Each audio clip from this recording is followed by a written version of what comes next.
सबसे पहले अगर बात पढ़ने की आई है, जी हाँ, अपने नरिशमेंट के लिए, अपनी खिलावट के लिए पढ़ना अगर हमें है, तो सबसे पहले हम खुद अपने अंदर तो झांकें कि हमारा रुझान सहज, हमारी ऊर्जा का कहाँ है, हमारा तालमेल कहाँ बैठता है, हमारी समस्वरता कहाँ पैदा हो रही है, किस तरह की किताबों में हमारी रुचि जाग रही है। सबसे पहले तो हमें वो जानना होगा।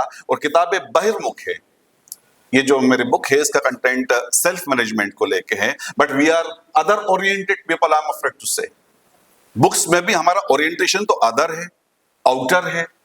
हम पहले खुद को जान के देखें कि मेरा एनर्जी का फ्लो किधर है, मुझे कहाँ मन मेरा रमता है, क्या कविताओं में रमता है या प्रोज में रमता है। सबसे पहले तो वो हम तय करते हैं। और उसके बाद जब हम पढ़ते हैं तो पढ़ने का जो हमारा बैकग्राउंड है, उसका संस्कार जो है वो बचपन से मिलता है। पहले पैसिव मैनर में मिलता है, जब बच्चा माँ की गोद में होता है, पालने में होता है, और जब वहां लोरियों का उसे साथ मिलता है, भावभीनी लोरियां किसी रूप में उसमें काव्य का पोषण देती है, काव्य का संस्कार देती है। अब आप समझ सकते हैं, हम भी सब घर परिवार में रहते हैं, छोटे बच्चे हमारे परिवारों में भी हैं, तो क्या आज लोरियां सुनाई देती हैं घरों में? और आज लोरियां तो सुनाई नहीं देती है। ज्यादा बच्चे को अगर कुछ उसका ध्यान भटकाना है तो कोई मोबाइल में कुछ गाना लगा के चला दिया जाएगा, और गाने में होगी डीजे की धमक और तेज म्यूजिक और वो बिट्स। और अगर अच्छा म्यूजिक भी है तो वहां सिर्फ म्यूजिक है, उस म्यूजिक के साथ उस भाव की ऊष्मा नहीं। तो मुद्दे की बात यह है कि ये जो साहित्य से हमारा सरोकार जुड़ता है, दरअसल ये संस्कार रूप में जुड़ता है बचपन से। बचपन से संस्कार रूप में इस लिहाज से जुड़ता है कि बच्चा पालने में लोरियां सुनता है और फिर घर के बड़े बुजुर्गों से कहानियां सुनता है। जब वो कहानियां सुनता है तो वो जो कहानियों का सुनना है वो भी अपने आप में एक नरिशमेंट है, और उन कहानियों में उसका इमेजिनेशन विस्तार पाता है। रात का वक्त है, जंगल, आधी रात, जंगल से जब हम गुजर रहे हैं तो वो जंगल उस बच्चे के अंदर खिलावट पा रहा है। उस चार बच्चे बैठ के कहानी सुन रहे हैं तो चार बच्चों का अपना जंगल होगा, जो कभी उन्होंने देखा होगा, शायद रिसोर्ट में देखा होगा, लाइट चले गई हो तो हर बच्चे का अपना जंगल होगा, हर बच्चे के अंदर अपनी इमेजिनेशन होगी। और यहां से इस इमेजिनेशन को, इस राइट ब्रेन को डायमेंशन दिया जा रहा है, नरिशमेंट दिया जा रहा है, जो हमारा कंडीशनिंग है। और वही कंडीशनिंग से हमारा जुड़ाव होता है अनजाने में लोरियों से, पद्य के रूप में, पोएट्री के रूप में, और अनजाने में कहानियों के माध्यम से गद्य के रूप में। और वो कंडीशनिंग फिर हमें सहज आकृष्ट करता है किताबों की ओर। और जो किताबों के पढ़ने का सहज पहला दौर होता है वो होता है कॉमिक्स। हमें हमारा बचपन याद आता है जब हमारे टाइम थी इंद्रजाल कॉमिक्स, और वही फैंटम और मैंड्रेक और एक पूरा जगत। On the other hand Indian culture से और संस्कारों से हमें जोड़ा था अमर चित्र कथा ने, और वो पूरा विशद संसार, हमारा स्वप्न संसार निर्मित होता था, साकार होता था। राइट ब्रेन, और हमारा जो राइट ब्रेन है और हमारा जो पूरा व्यक्तित्व है वो इमेजिनेशन पे बेस्ड है। We people are having photo memory, visual memory. अभी आप लोगों से मैं इंटरेक्ट कर रहा हूँ, मैडम से, और मैं नाम भूल जाऊंगा क्योंकि अमिताभ जी मेरे बचपन का हमारा संबंध है, उनके पिता से हमारा संबंध रहा काफी पारिवारिक। तो मुद्दे की बात है, उनका नाम तो मुझे याद रहेगा, लेकिन मैं आप लोगों को शक्लों सूरत से पहचान लूंगा, नाम में नहीं कॉल कर पाऊंगा किसी का। ऐसे ही हमारी पूरी दुनिया चलती है। गांव के ग्रामीण साथी होते हैं तो मुझे बड़ा आश्चर्य होता है कि आप अपनी भैंस को कैसे पहचान लेते हैं। मेरे लिए तो सारी भैंसें एक जैसी होती हैं। तो बताते हैं कि अरे हम हमारी भैंस के, हम तो पड़ोसी की भैंस भी पहचान लेते हैं कि ये रामलाल की भैंस जा रही है। और मुद्दे की बात ये है कि हमारी मेमोरी विजुअल मेमोरी है, और वो विजुअल मेमोरी खिलावट पाती है कॉमिक्स से।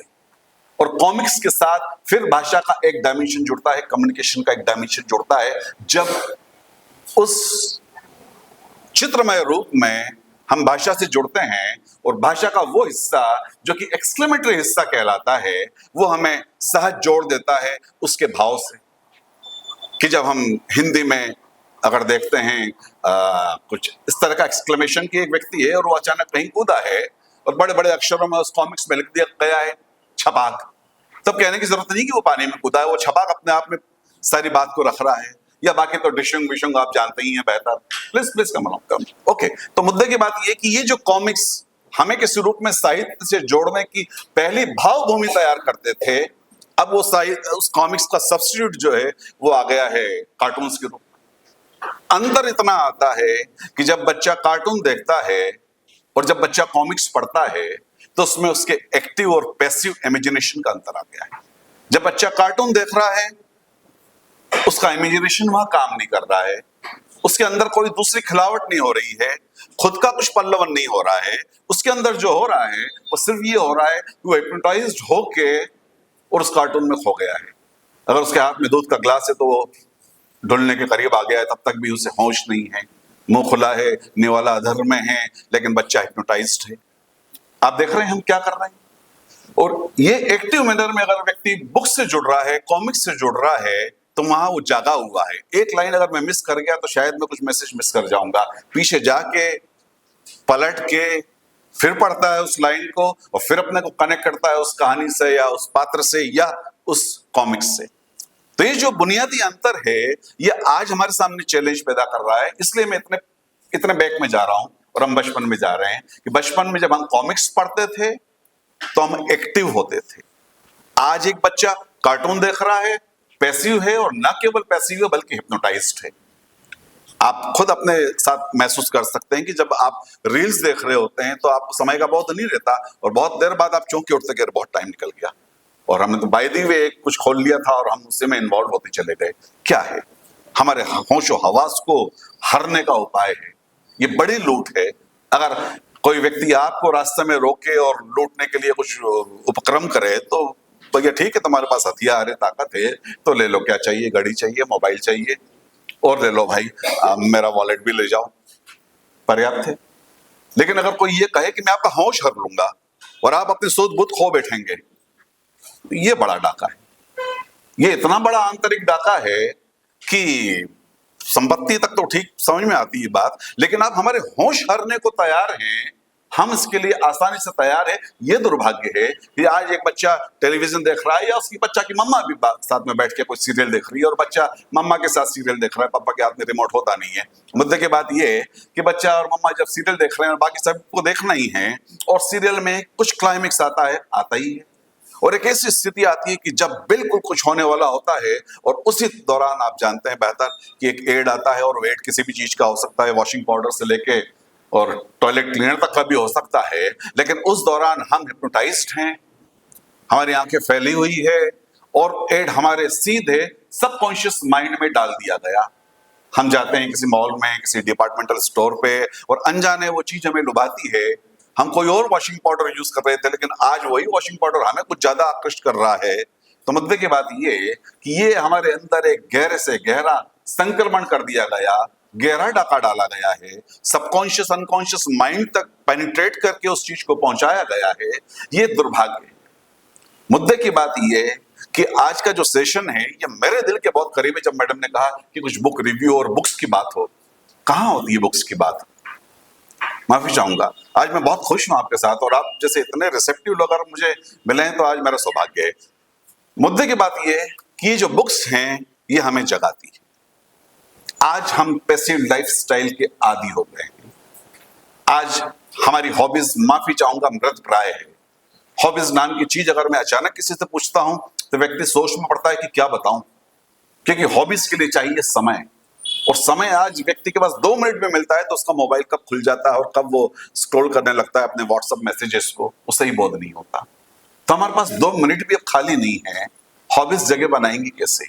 हॉबीज का पल्लवन होगा कैसे? तो मुद्दे की बात ये जो पढ़ना है ये हमें एक्टिव रखता है और टेलीविजन या रील्स हमें पैसिव रखती है। कहा जाता है साहित्य समाज का दर्पण है। अब तो ये बात जरा पुरानी हो गई, तो साहित्य का सब्स्टिट्यूट आ गया है सिनेमा या टेलीविजन या ओटीटी प्लेटफॉर्म्स। क्या इससे समाज का दर्पण मानने के लिए आप राजी? क्या हमारा समाज इतना भयावह हो चुका है? क्या हम इसे होने दे रहे हैं? जिस तरह की हिंसा और जिस तरह की चीजें और नकार हम आज देखते हैं, क्या ये हमारे समाज की सही तस्वीर हो सकती है? और समाज क्या है? हम हर एक इंडिविजुअल समाज हैं। मैं अपना आप में एक समाज हूं और समाज कोई अलग नहीं होता कि मैं अलग और समाज अलग। देखिए, अगर आपके सामने एक थाल रखा हुआ है स्वीट्स का, लड्डू रख देता हूं उसमें, और लड्डुओं का एक थाल है, और उस थाल में से मैं अगर एक लड्डू उठाता हूं और मैं आपसे पूछता हूं कि ये क्या है, तो आप कहेंगे कि ये मिठाई है, या आप कह सकते हैं कि ये लड्डू है। और ये जो पूरा थाल सजा हुआ है, ये क्या है?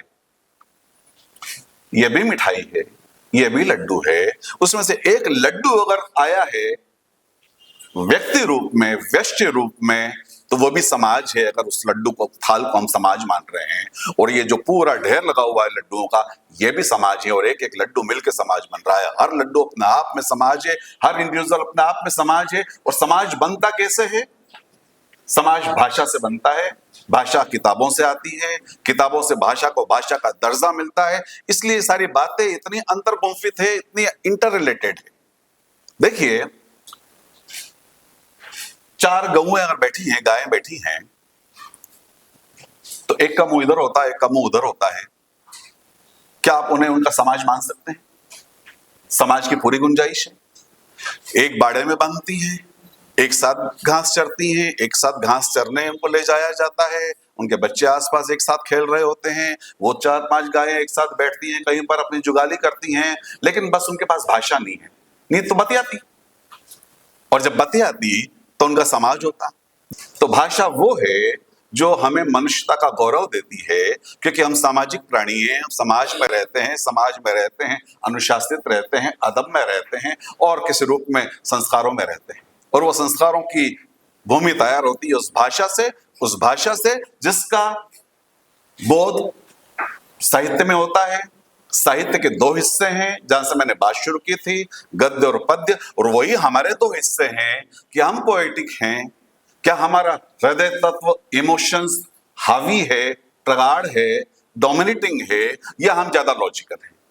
किसी एक व्यक्ति को शेर सुना दे तो बोलता है हाँ तो क्या, मतलब यहां पर शेर वेर मामला को चलना नहीं है।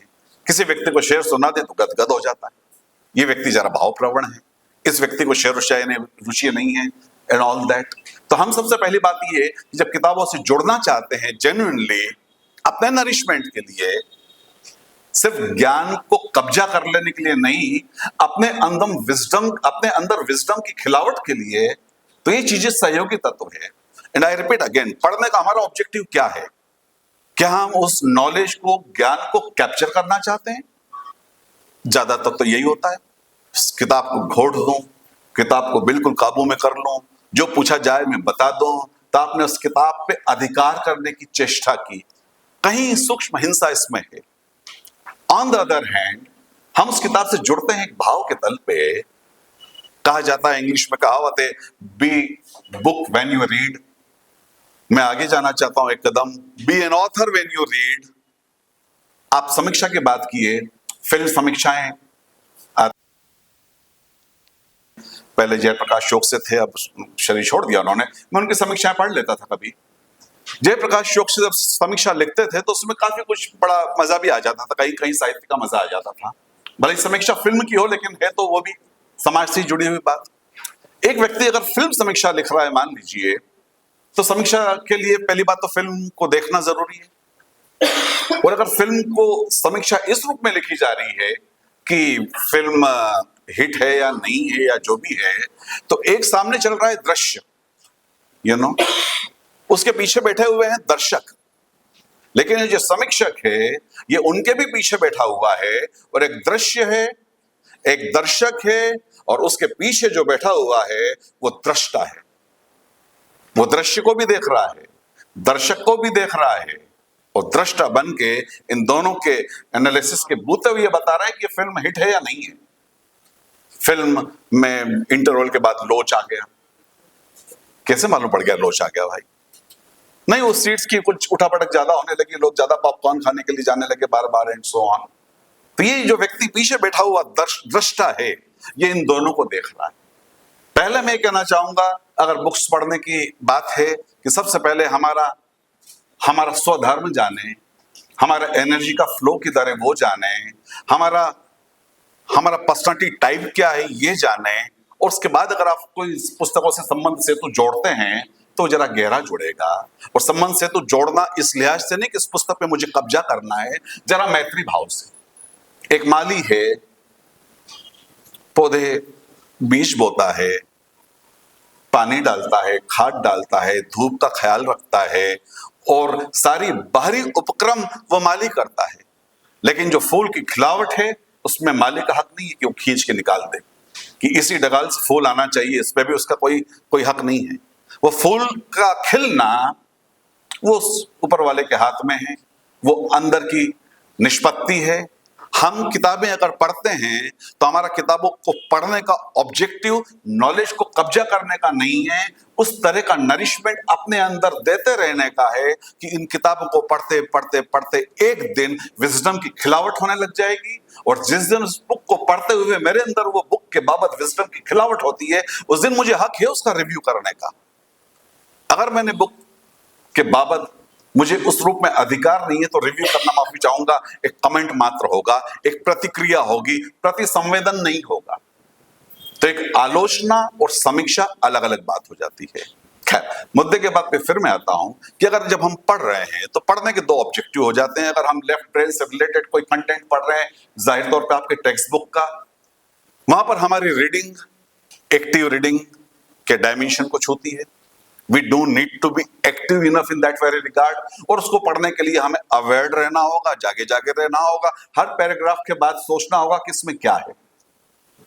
हर पैराग्राफ के बाद ये सोचिए कि अगर मुझे इसकी समरी करना है तो मैं कैसे करूंगा।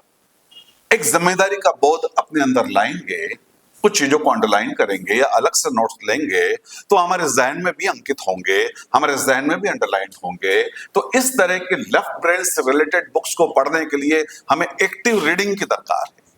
लेकिन राइट ब्रेन से रिलेटेड बुक्स के लिए, जो कि अमूमन इमेजिनेटिव पार्ट को एनहांस कर रही है, नरिश कर रही है, या इमोशनल पार्ट को नरिश या एनहांस कर रही है, वहां हमें पैसिव रीडिंग की जरूरत है कि सिर्फ उस बुक के साथ एक हों, बहें, उन विचारों में बहें, उन इमोशंस में बहें, और बहते बहते बहते वो बुक की परतें हमारे अंदर खुलने लगती हैं। उसके लिए इतना संबंध से तो सरोकार और सानिध्य गहन थोड़ा सा अपेक्षा हमसे मांगता है। तो मुद्दे की बात ये कि सबसे पहली बात तो एक रीडिंग हैबिट को हम नरिश करें। रीडिंग करते करते करते उस विषय के बाबत कुछ परतें हमारे अंदर खुलती है, हम उस विषय पे चर्चा कर पाते हैं कि नहीं यहाँ पर ये बात वैसी है या वहां वो बात वैसी है, and so on and likewise. तो वहां से एक समीक्षा की कुछ बुनियादी बात सामने आती है। मैं कुछ दो आपके फ्लायर के अकॉर्डिंग कुछ मैं पॉइंट्स समीक्षा के लिए मैंने नोट किए थे कि समीक्षा या ऑब्जेक्टिव, समीक्षा या जो रिव्यू के बाबत अगर आपका ऑब्जेक्टिव है तो एक तो होता है इंट्रोडक्टरी पार्ट समीक्षा का कि हम इस किताब का परिचय कराना चाहते हैं। तो ठीक है भाई, पब्लिशर ये है, राइटर ये हैं, यहाँ से पब्लिश हुई है, इस ईयर में पब्लिश हुई है, and so on and so forth. तो ये एक मोटे तौर पे किसी को किसी बुक से इंट्रोड्यूस कराना तो एक परिचयात्मक उसका हिस्सा हो सकता है। रिव्यू का एक इंट्रोडक्टरी ऑब्जेक्टिव हो सकता है। हमारा ऑब्जेक्टिव क्या है? अगर हमारा ऑब्जेक्टिव एनालिटिक है तो जी हाँ, हम थोड़ा सा उस लिहाज से उस बुक को पढ़ेंगे, या तुलनात्मक रूप में अगर हम बुक को पढ़ना चाहते हैं क्योंकि उसी टॉपिक पे हमने और पहले कुछ किताबें पढ़ी हैं, तो फिर वहां हम कंपैरिजन करते हुए और अपनी बात को रख पाएंगे। बुक रिव्यूज के बाबत हम कुछ बातें इस लिहाज से ख्याल रख सकते हैं कि समीक्षा और आलोचना, अगर इसे इंग्लिश में हम कहते हैं क्रिटिसिज्म और रिव्यू में एक बहुत मामूली भेद होता है। हमारी दृष्टि क्या है? हम पूर्वाग्रह से मुक्त हैं, हम प्रेजुडाइज नहीं हैं, तो हमारी जो बातचीत आएगी वो सहज आएगी, और नहीं तो हम एक नेगेटिव नैरेटिव लेके अगर बैठेंगे तो उसी दिशा में हम गलतियां ढूंढेंगे। हम प्रूफ की गलतियां भी ढूंढ सकते हैं, हम और तमाम चीजें भी ढूंढ सकते हैं, लेकिन हमारा अगर ऑब्जेक्टिव कुछ और है, देखिए ये ऑब्जेक्टिव ऐसा भी हो सकता है कि हम किसी के पर्सनैलिटी को एनालिसिस कर रहे हैं। यहाँ बुक की पर्सनैलिटी है, दुनिया में हर चीज की पर्सनैलिटी होती है। अभी मैं आपसे गौओं की बात कर रहा था, तो एक गाय की भी पर्सनैलिटी होती है। जब हम घर से बाहर निकलते हैं और हो सकता है दरवाजे पे गाय खड़ी हो, तो गाय को देखते हैं, उसकी पर्सनैलिटी को देखते हैं कि इसके सिर पे हाथ फेरते हुए जाएं या जरा बच के दूर से निकल जाएं। होता है, एक गाय की भी पर्सनैलिटी होती है। डॉगी बैठा है तो हो सकता है कि हम अंदर लौट के जाएं, उसके लिए बिस्किट लेके आए, या लगता है कि दूर से निकल जाएं। डॉगी की पर्सनैलिटी है, गाय की पर्सनैलिटी है, एक बुक की भी पर्सनालिटी है। अगर हम किसी की पर्सनालिटी को देखते हैं तो उस पर्सनालिटी को जिस तरह से देखते हैं, उस पर्सनालिटी में देखने लायक क्या है, अगर ये हमारे दृष्टि सच जाती है तो फिर समीक्षा कोई बहुत बड़ी बात नहीं है, आपका कहा समीक्षा ही माना जाएगा।